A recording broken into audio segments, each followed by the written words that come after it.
Hi everyone and Happy New Year. If this is the first time that you're joining us in 2024, my name is Hugo and I'm the host of Gears Ed, the sim racing podcast. We've been starting the year with a banger, having Aiden and Andy Harris on the podcast, where Aiden talks us a little bit about his journey from sim racing to rallycross. And next week, we're going to have the world champion of Formula E Le Mans, Antonio Felix Acosta, where he's going to talk us about motorsport, sim racing, and we will be joined by Random Callsign. The podcast is evolving towards a more real-life interaction, a little bit outside of the sim role. So I want to provide a platform for young drivers that want to jump from sim racing to the real motorsport. So I think this is the best way they can do it. They can dive on our episodes, they can use it to connect to sponsors and for me to have a little bit of more knowledge of what go inside of the sim racing world and inside of the motorsport. The same thing go to the people that are professional drivers. I want them to come to the podcast and feel free to talk about sim racing, talking about motorsport, and talk a little bit about all the challenge from both worlds. But now let's dive into today's podcast featuring 3 essential segments. We're going to talk again about the videos of the community, Steam numbers from December 2023, and sim hot topics with John Murrow.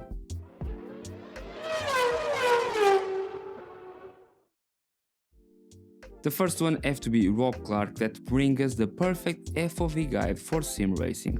Probably you never listen about Rob Clark as he have a small channel like mine, around the 400 followers. But Rob tackled the tricky and pragmatic topics of field of view, FOV in sim racing. His video explained seat position, monitor angles, and much more. The video is very simple, very well elaborated, and kudos to Rob for delivering top quality content and a difficult topic to always talk.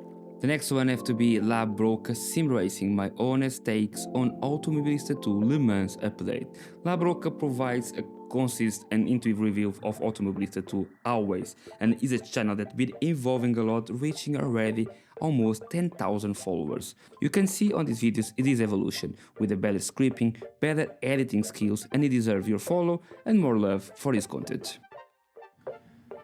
Project Sim Racing, this new stage is RBR, is ultra realistic, Fanatec CSL DD. Is not a new person. Project Sim Racing already have around 77,000 followers on YouTube, but he keeps showcasing an immersing sim rev experience and give us that immersion that we gonna talk after on our hot topic. So this time he bring the Richard Byrne Rally new stage that keep increasing and keep push the boundaries on the game that already have surpassed the 20 years. It's really good to know that the community keep pushing the game forward, and of course have a look on this amazing video. 4 left, don't cut, into, 3 right, tightens, don't cut, 100, 4 right, don't cut, 40. Remember, you can always show your support by liking and following these talented YouTubers. Just follow the links that I will provide to you on the description of the videos, be it on audio or on the video platform. And now let's take a peek at the Steam numbers from December 2023. They are both surprises and expecting downturns on player activity. You already expect BeamNG to be always on the top. Forza Horizon 5 had one of the biggest increase and reached the peak of all the platform. Remember that these numbers are only for Steam on the PC.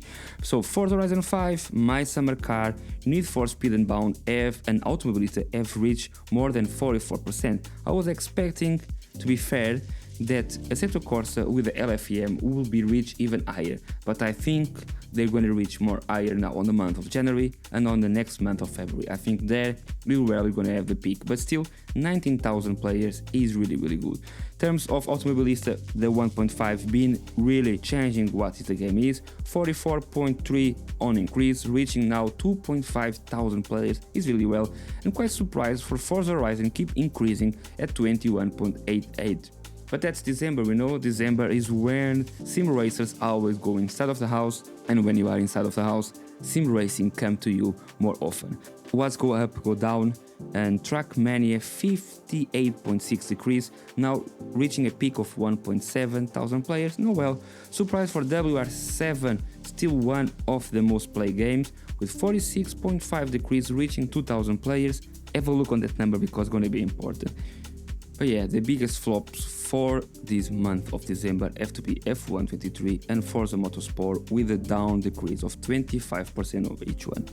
While F1 23 is still peaking at 7.4 thousand players, really what is really good in terms of numbers compared with other platforms, the game being suffer a little bit for what is happening with the F1 Sim Racing Championship, F1 Sim Racing, whatever that you want to call. You see a lot of the gamers now, or the people that was content creators for the game, moving a little bit to other type of games, so probably that can affect a little bit, or probably it's just the people already fed up with the game.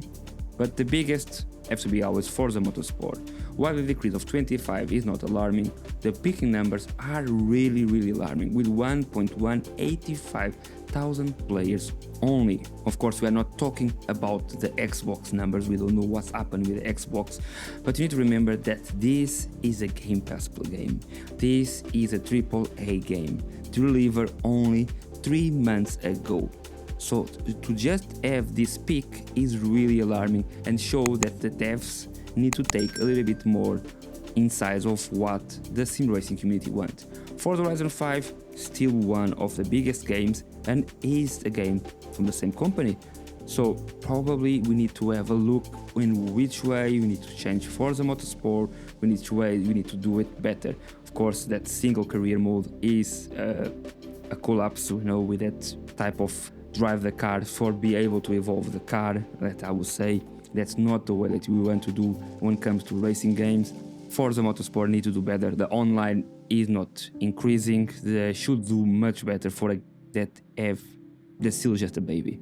But that's everything for what we summarize in terms of the positive and negative in the racing games on the Steam during December 2023.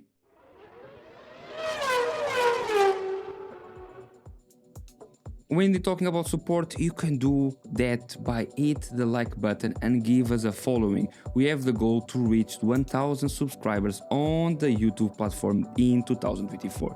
You can still helping us on any audio platforms as you've been giving us, and this year we want to go from the 25,000 downloads to the 300,000 downloads. I know that with your help I can do it, so please guys, keep hitting the 5 stars. Let us know what you feel on the episode by scrolling up and leaving a comment.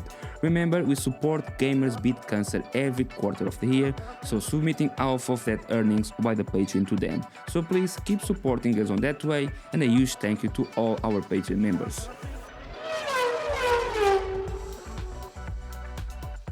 Once again, I'm being joined by John Morrow to talk about sim racing hot topics. The topic of today is going to be immersion versus realism, which way you can obtain it, which way you prefer having your immersion. So let's jump on it.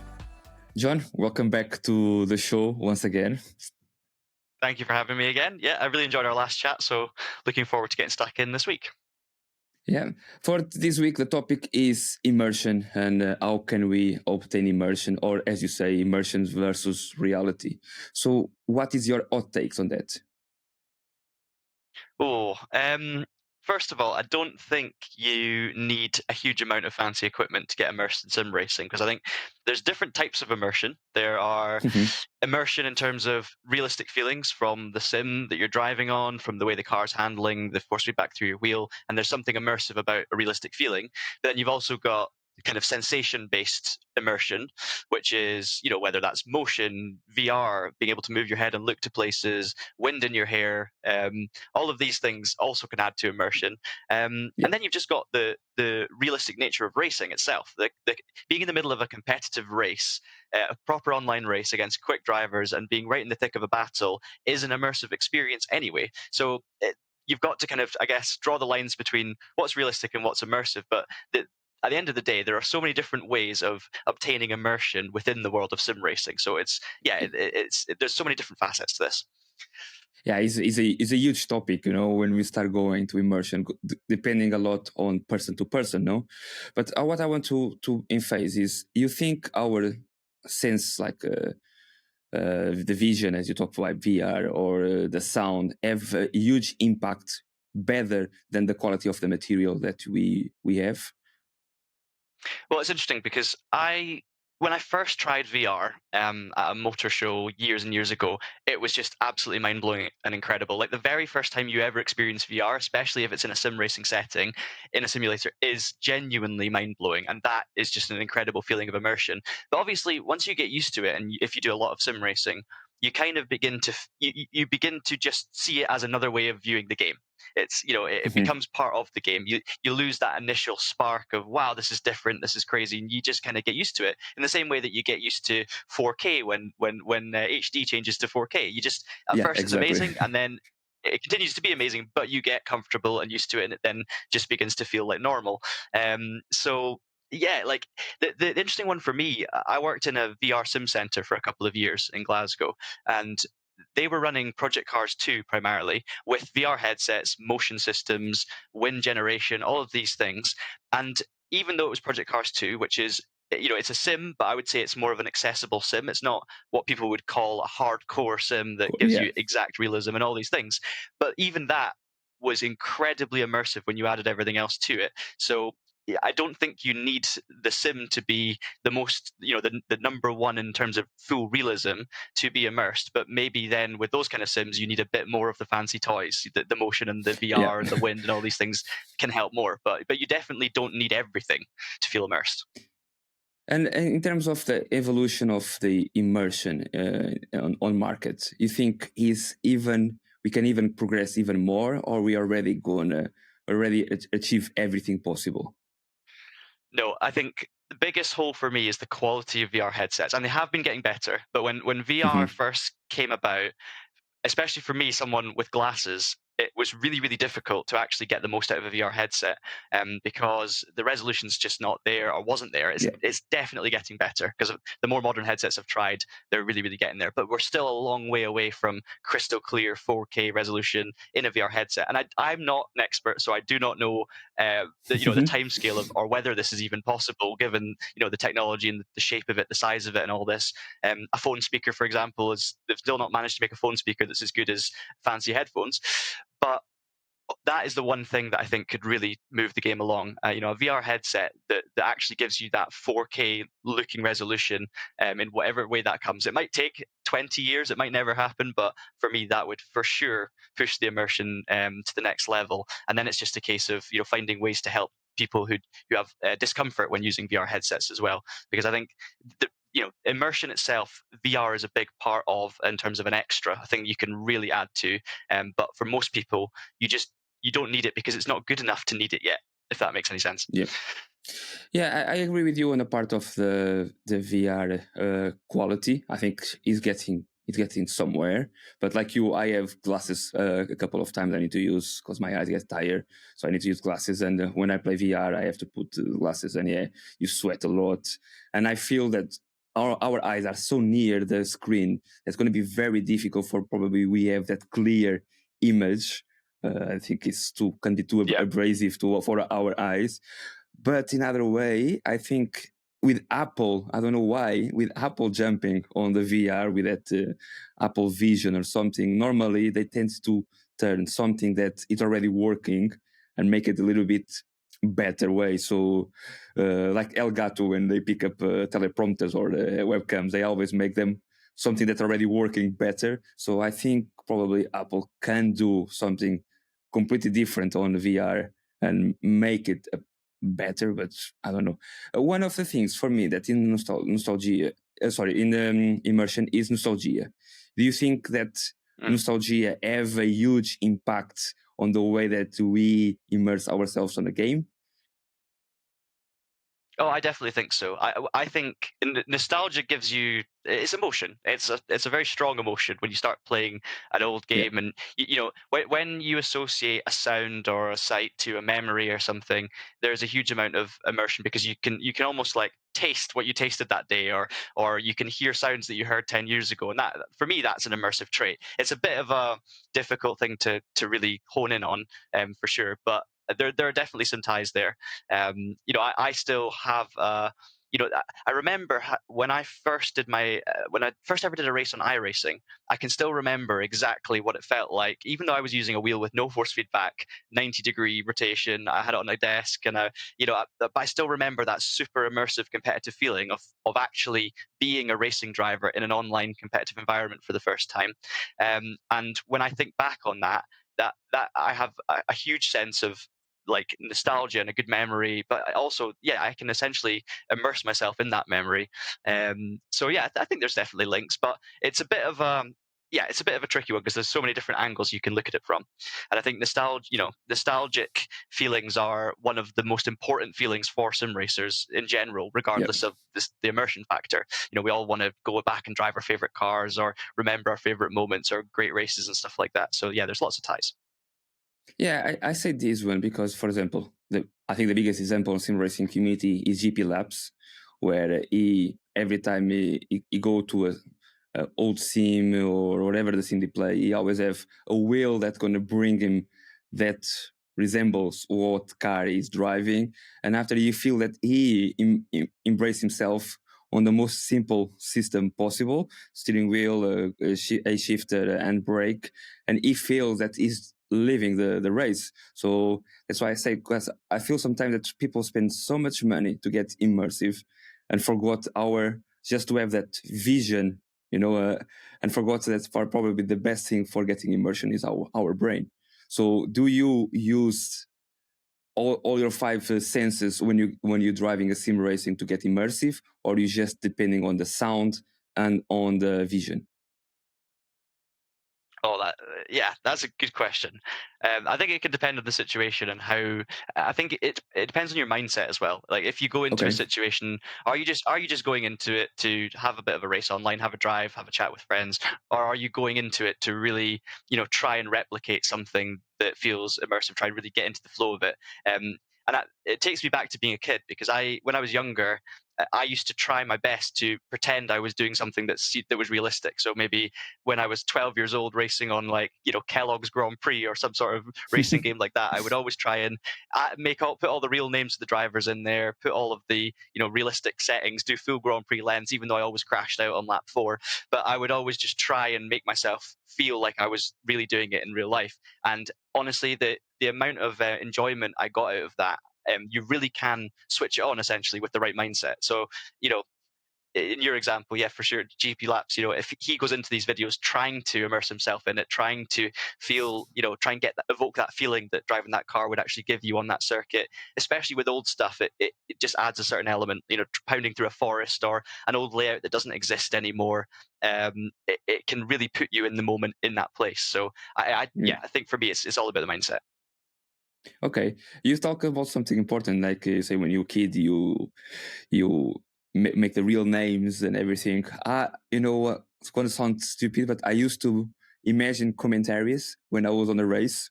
Have like an Yeah. imaginary, imagine like someone I will commentate my own races sometimes. When you are going on the corner, or So yeah, I have a little bit that type of feelings, but for me, I think, or like you see in the GP Labs, I think the way that we embrace ourselves on the race is very important. And you see GP Labs going on Richard Burns rally that graphically is not the best. So the visual part is not 100% there because the graphics are already down. And he embraced himself, or even me, I embrace myself like is a real game. So I don't know. I think the best part of immersion, I think, is our brain. I think the way that we embrace our sense, I think for me is the most important part. And for you get your immersion, let me asking, which type of software and hardware are you using? So, in terms of, let's start with like game specific or software, I guess, as you Okay. like.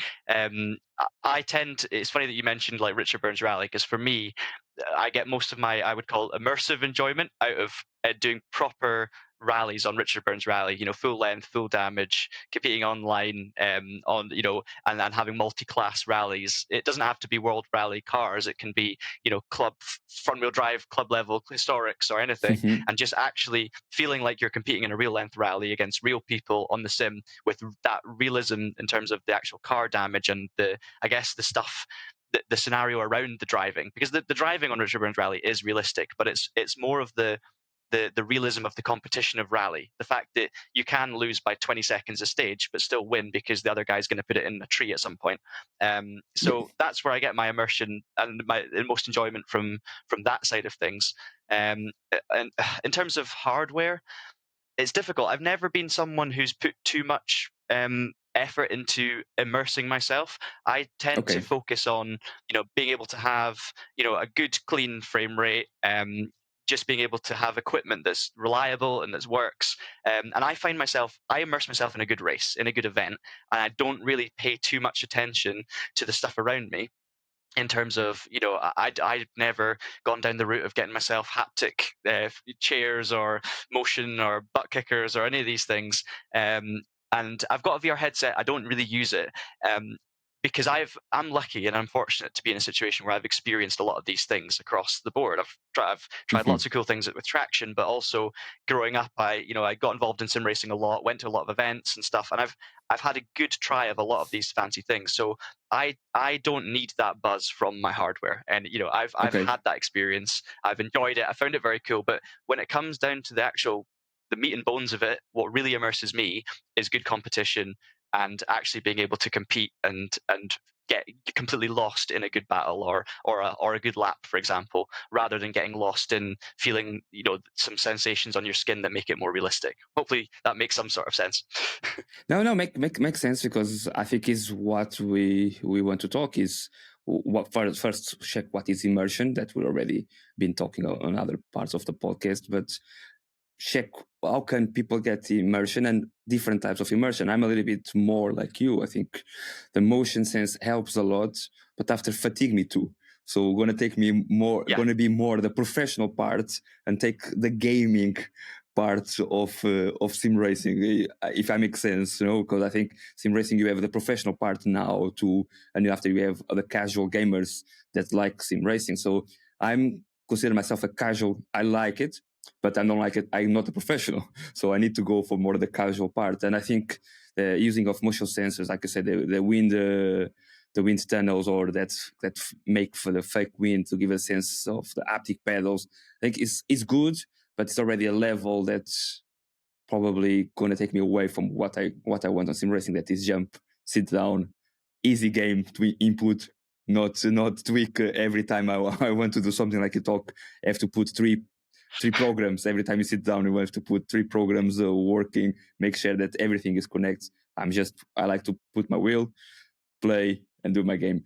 So what was the craziest hardware that you try, like you're talking about Traxio, in terms of immersion? Oh, Which one that you try that make you completely blow your mind? it's a great question. So over the years, I tried lots of things at the Autosport International show, big motor Okay, show, motorsport based show in Birmingham, and over the yeah, years, a that lot will of come. professional Let, sim let companies, me which yeah, yeah. let me only say that will come on the week that the podcast is on. So guys, if you Oh, there we want to go. listen this one, probably we will be on our on the Autosport show that 11 to the 14th of January in Birmingham. Yeah, if you're on your way, hopefully you have a great time. But I've attended the Autosport show for many years. I've probably been over 10 times. It's like an annual pilgrimage for me and my dad. And when I was younger, I used to just try all the sims that were available, because lots of these expensive, fancy simulation companies are trying to sell sims to teams, race teams, clients, and all these people.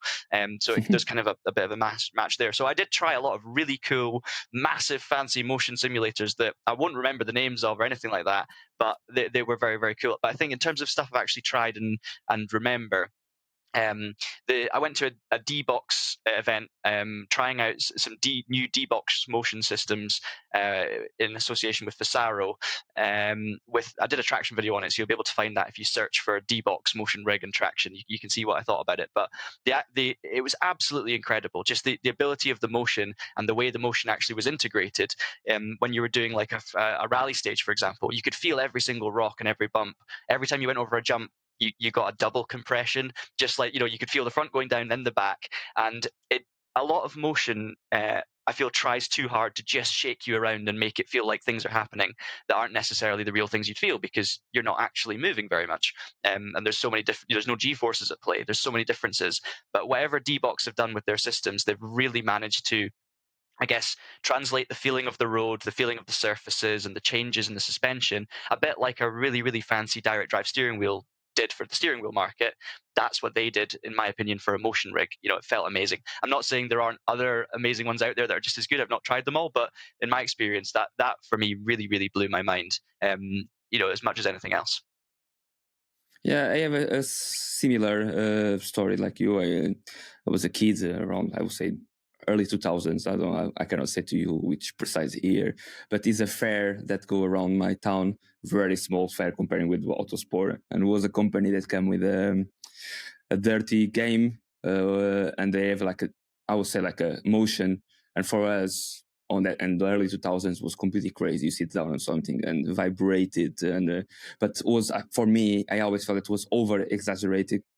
If you know the sense of the motions, I think you don't get that sense of motions in on the car the way that you will get there. So I always get a little bit skeptic when it comes to motions. And for when you see videos on Instagram, I think people always put them a little bit too high what they should be, just for looking crazy on a video. Yes. So Yeah, yeah. Up in the yeah, air, yes, flying around. yeah, exactly. Yeah, the other thing for me that I found, and it was another example I discovered when I was testing the D-Box, was, you know, obviously you can't simulate the actual G-forces in motion to the same extent of a real car, but you can find other ways around that. So for me, when I hit the brakes hard in a race car, obviously you get thrown forward and there's G-force there, but actually what you feel is the seat belts pulling against you because you're putting weight on them and pressure on them. So what they managed to do with D-Box and Vasaro, the rigs, was seatbelt tensioners, which sounds quite simple, but actually just that small movement going slightly, you know, slightly forward in your angle, but also having the seatbelt suddenly tension or Okay. tense up on you, that actually gave you that perceived feeling of being thrown forward, even though you're not really physically being thrown very far forward at all. So I think there's clever ways around it with the technology, but at the end of the day, you're going to have to find very, very clever ways around it if you want to try and create something realistic in that sense, because you cannot simulate the danger, the movement, the forces involved in racing. Okay. And just to finish and to wrap everything, do you think the immersion on sim racing is getting over what is on real life? Oh, that is a great question.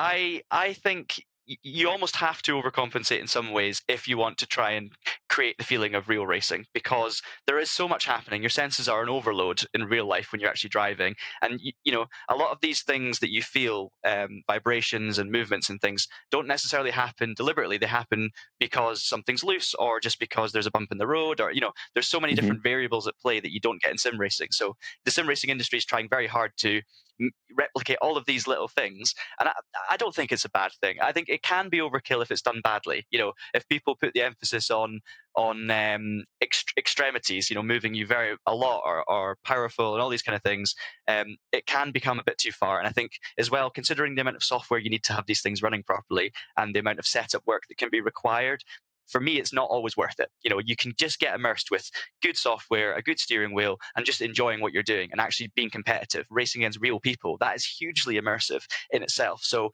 it's definitely beyond what's needed. But at the end of the day, if Hmm. you've got the money and you find the best quality of immersion rather than just the fanciest, most extreme looking immersion, I don't see a downside to that kind of development, because if people make mistakes, then people will learn, and things will get better. So I think if you showed someone, or you as a kid, if I'd have showed you, when you were a kid, where we'd be at now with the rigs and stuff, your head would explode.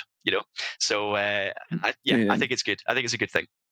I always been a dreamer, so not the way that we have now, but I always dream that we will be possible to do some things, and I think some of the things that I always dream that will be possible, we are achieving as a society or as a creation in terms of sim racing. So I think we are going on a good way. Thank you so much, John, for joining me for the hot topic.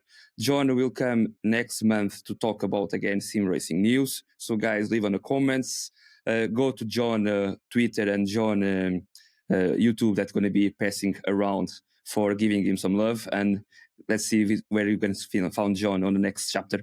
Right, guys? Thanks very much. Bye. Thank you so much for being part of this episode once again, being on the audio platform or on the video one. Remember, next week you're gonna have Antonio Felix Acosta. Episode gonna be again available on all the platforms. And if you follow me on Instagram or on Twitter, please have a look on the list of guests that you're gonna have for the next couple months. See you guys.